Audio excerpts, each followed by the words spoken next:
অথচ আমরা ওই কঠিন মুসিবতের দিনের চিন্তা আমরা করি না। আমরা নগদে বিশ্বাসী, নগদ যা পাই আমরা তাই খাই। আমাদের হাসরে কি হবে, কবরে কি হবে, ফুলসিরাতের বলে কি হবে আমাদের সাথে, আমরা ওই চিন্তা আমাদের নাই।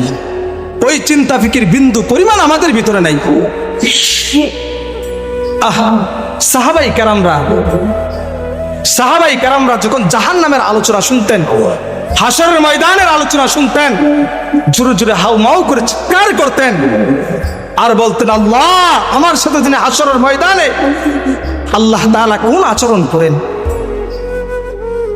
আর অথচ যে সাহাবাই কেরামদেরকে আল্লাহর পয়গম্বর আকাশের তারকার সাথে তুলনা করছেন, ওই সাহাবাই কেরামরা জাহান্নামের ভয়ে কান্না করতেন, হাসরের ময়দানের ভয়ে কান্না করতেন, নিজেকে নিজে ছোট মনে করতেন যে আল্লাহ তাআলা যদি কাউকে জাহান্নামে দেওয়ার জন্য আল্লাহ তাআলা সৃষ্টি করে থাকে, তাহলে আমি আবু বকরকে সৃষ্টি করছেন।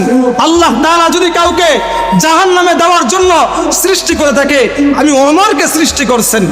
অথচ আশারায়ে মুবাশশারা 10 জন সাহাবাই কেরামের ভিতরে 10 জন দুনিয়ার জমিনে জান্নাতের সার্টিফিকেট পাইছে।